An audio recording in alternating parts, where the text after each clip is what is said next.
Padre Fábio, eu prefiro não me identificar. O ambiente no qual trabalho há muita fofoca e inveja. Estou vivendo também uma crise em relação à religião. Sou evangélico, passei por muitas coisas difíceis, nunca deixei de acreditar em Deus. Sempre pedi para que Ele aumentasse a minha fé. Neste tempo encontrei você e vi muita coerência em tudo aquilo que o Senhor estava dizendo. Padre Fábio, como lidar com essa situação? Muito obrigado. Bem, meu filho, em relação à segunda parte, não é nenhum problema você ser um evangélico e escutar um padre, né?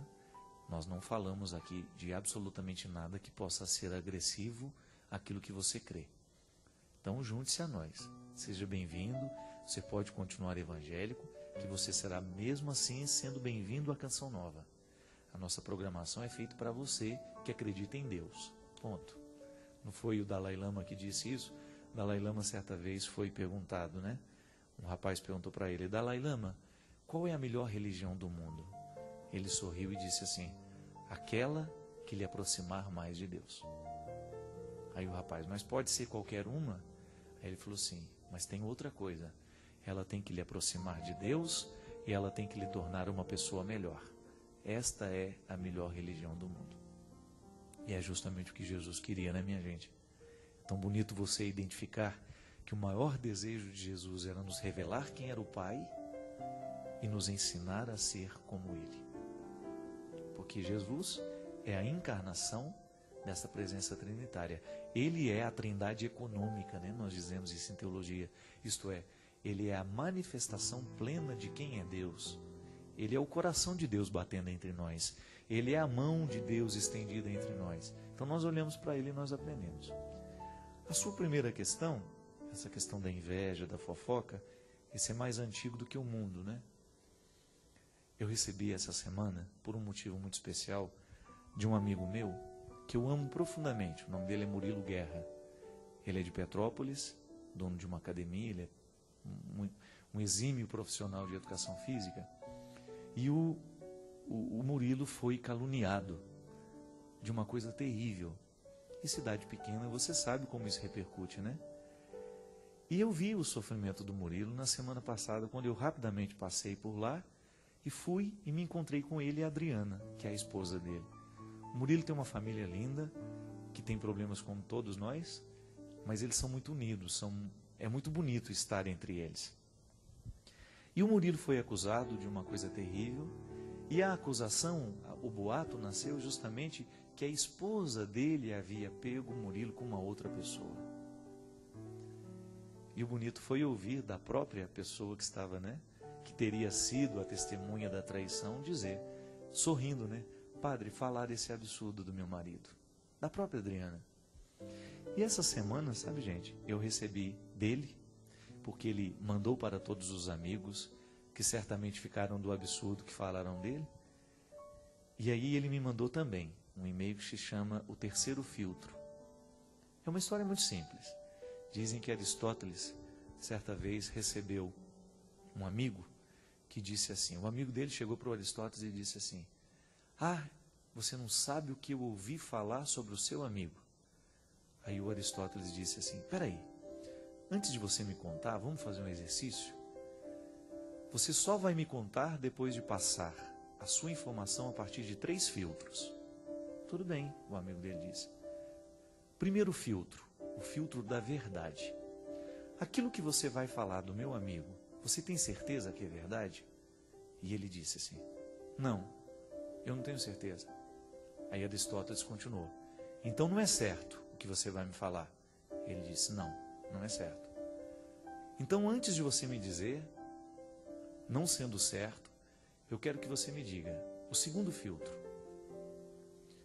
é bom o que você vai me dizer? Ele disse, não, não é bom. Tá certo, você não sabe se é verdade, não é uma coisa boa, e mesmo assim você vai me dizer? Mas espera aí, antes de você me dizer, quero que você passe por um terceiro filtro. Tem utilidade para a minha vida o que você vai dizer do meu amigo? Aí o rapaz desconcertado disse, não. Aí Aristóteles, então você vai me desculpar. se não é certo o que você tem a dizer, se não é bom o que você tem a me dizer, e se não tem utilidade nenhuma para mim, por que você acha que eu iria gostar de ouvir? Não é fantástico isso, minha gente?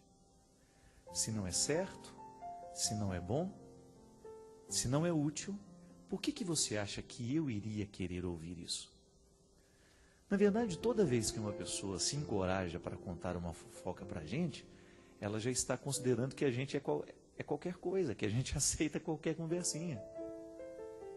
O mais bonito, sabe, é que naquela história toda, quando Petrópolis borbulhava com a fofoca e com o absurdo que estavam dizendo do Murilo, o Verusca, um cabeleireiro famoso lá em Petrópolis, foi a pessoa que teve coragem de sair lá do salão dele, entrar na sala do meu amigo e dizer para ele: Murilo, olhando nos olhos, estão dizendo isso, isso e isso de você.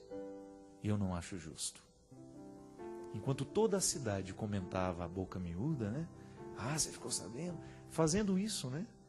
Sem passar pelo terceiro filtro, uma notícia nascida, minha gente, me desculpe, da cabeça certamente de uma pessoa infeliz, frustrada, que não consegue conviver com o sucesso do outro, que não consegue suportar a realização e a felicidade alheia, que geralmente o fofoqueiro é assim. O ciúme, a fofoca, ela só nasce de gente que não é capaz de ser feliz. E porque não é capaz de ser feliz, não suporta a felicidade daquele que é.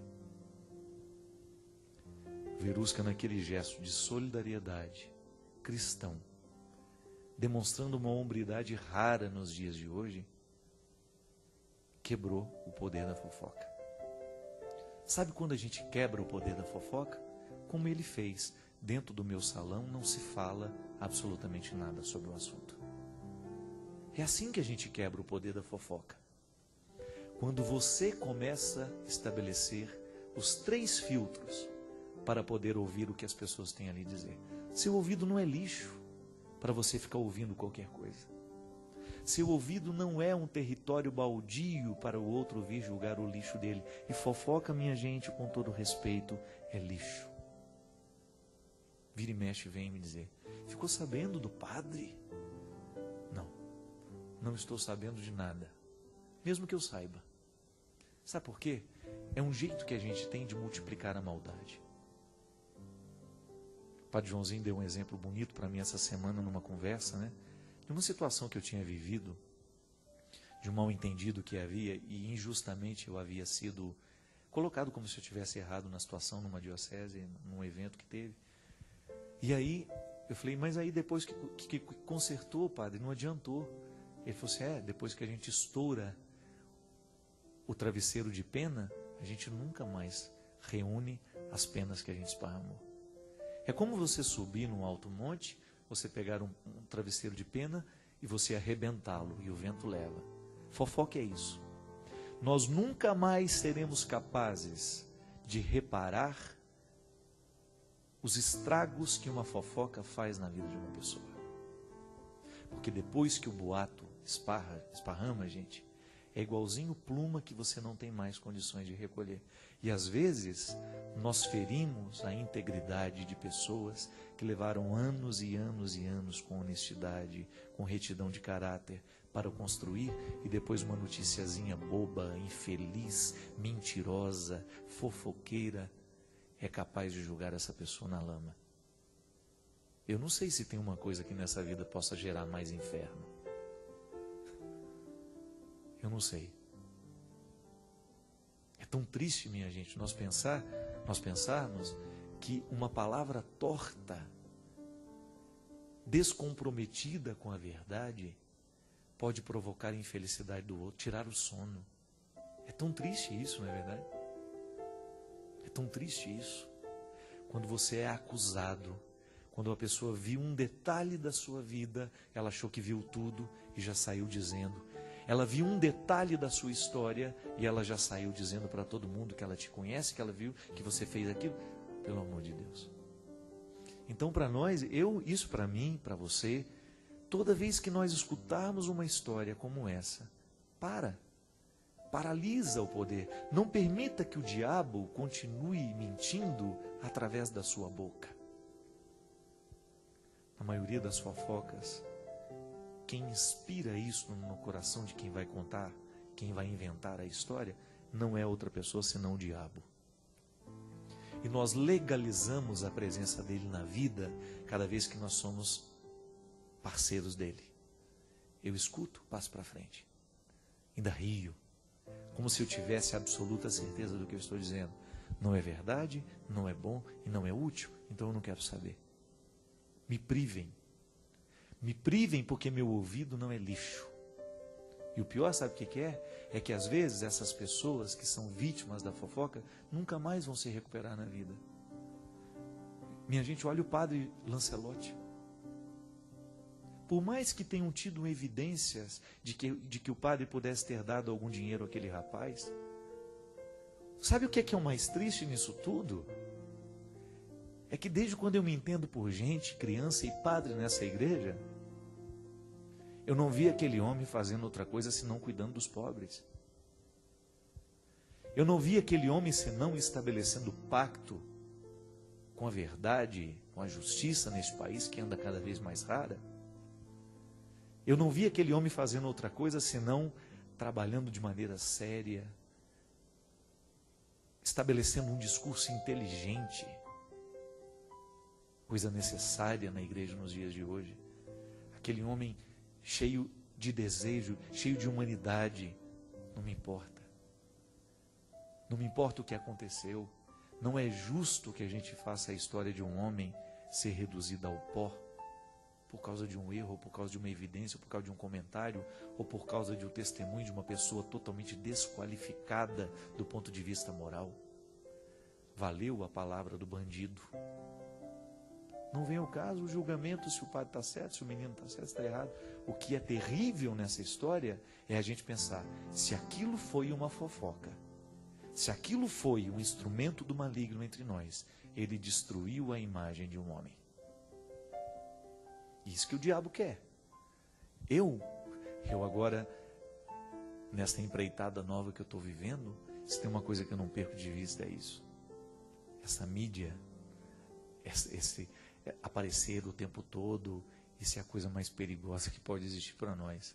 Porque pode ser o diabo, olha, vai abrindo as portas, mas daqui a pouco é a sua derrocada que ele quer.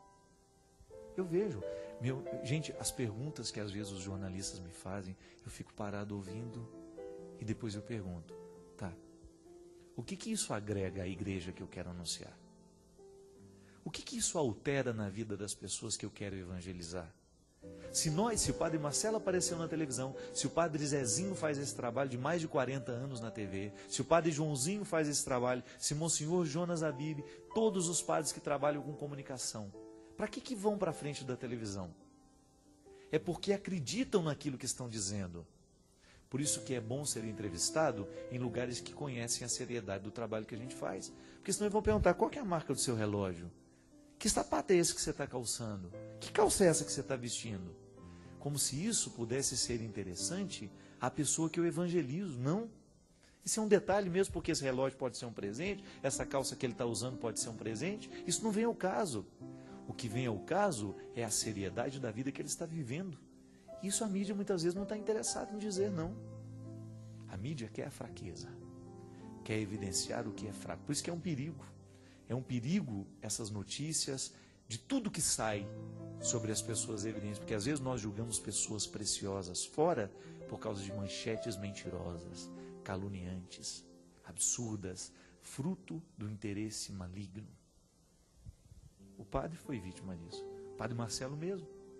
Quantas coisas horrorosas falaram a respeito dele. Davam números, davam histórias dele. E o homem lá, na paróquia dele, fazendo o trabalho dele. Você que é padre aí, o meu profundo respeito a todos os padres e bispos esparramados por esse Brasil afora, que faz essa igreja acontecer. Eu respeito profundamente o seu trabalho de evangelizador, por mais limitado que nós sejamos, por mais dificuldades que você tenha, por mais que você tenha pecado contra a sua castidade, contra a sua... Não importa. O seu ministério é constituído pelo Cristo. Só isso me faz tirar os sapatos quando eu estiver do seu lado, quando estiver próximo de você. Você é território santo. Agora, quantas vezes você sofreu na sua carne a inveja dos outros? A palavra desaforada, a palavra descompromissada com a verdade. Quantas vezes nós vimos pessoas preciosas sendo destruídas? E isso é força do maligno. Você acha que o diabo está satisfeito com a evangelização que a Canção Nova realiza? Você acha que as forças diabólicas, e aí eu digo, tudo o que é estrutura diabólica no mundo de hoje, está satisfeito em nós pregarmos contra o álcool aqui dentro? Não está. Você acha que as estruturas pecaminosas que geram o pecado no mundo, por causa de poder econômico, poder político, você acha que elas estão satisfeitas com quem está fazendo bem? Defendo também os pastores evangélicos, que são inúmeros, que fazem um trabalho maravilhoso nesse país, homens de reflexão, homens de índole, que são julgados todos na mesma lata de lixo, como se o discurso deles fosse alienatório, uma palhaçada, tudo isso que se realiza. Quantas vezes os homens e mulheres da religião são banalizados, porque os ateus de plantão, os idiotas de plantão, os fofoqueiros de plantão, resolvem contar mentiras a respeito dessas pessoas. E nós estamos lá, assistindo tudo e às vezes contribuindo com a nossa palavra. Ô minha gente, às vezes nós não temos o poder de mudar muita coisa. Eu não tenho o poder de mudar o destino da história do padre Lancelotti, tudo aquilo que falaram dele, tudo aquilo que escreveram sobre ele. Mas eu tenho o destino de mudar o meu amigo Murilo, que está do meu lado. E dizer que toda vez que nós tomamos as dores de um amigo e fazemos assim como Verusca fez, parar o poder da fofoca e dizer: aqui no meu salão não se fala disso. Se você também, aqui na minha casa não se fala disso. Aqui no meu local de trabalho não se fala mal dos outros. Porque nós estamos comprometidos com a bondade. Pode até que ele tenha feito alguma coisa errada, pode até que o padre tenha errado, pode até que a freira tenha errado, mas eu não serei um veículo de transmissão. E sobretudo quando sabe que é uma mentira. Aí sim que nós temos que armar a nossa casa, fazer um cerco de Jericó, começar a rezar para que esse poder dessas estruturas diabólicas venham por terra. Faça isso. Tenha a oportunidade de amanhã viver os 3 filtros que Aristóteles propôs a um amigo dele. Quando alguém for lhe contar uma fofoca, pergunte: é verdade o que você vai me dizer? É bom o que você vai me contar? É útil para a minha vida? Se depois dos 3 filtros você chegar à conclusão de que não vale a pena ouvir, continue no seu silêncio. Porque às vezes, sobre os outros, a melhor notícia que nós podemos dar é o nosso silêncio respeitoso. Obrigado pelo seu carinho. Obrigado pela sua companhia. E que Deus nos conduza na mudança deste mundo. Que toda vez que a gente estiver diante de um fato que nós pudermos mudar, que a gente siga o exemplo do Verusca. Que nós possamos encontrar neste homem um ensinamento. Ele aprendeu de Jesus, certamente. E nós podemos aprender de Jesus e aplicar tudo isso também do mesmo jeito que ele aplicou na nossa vida, com o nosso carinho, com a nossa solidariedade. O Senhor esteja convosco. Ele está no meio de nós. Derrame sobre todos nós a bênção, Ele que é Pai, Filho e Espírito Santo. Amém.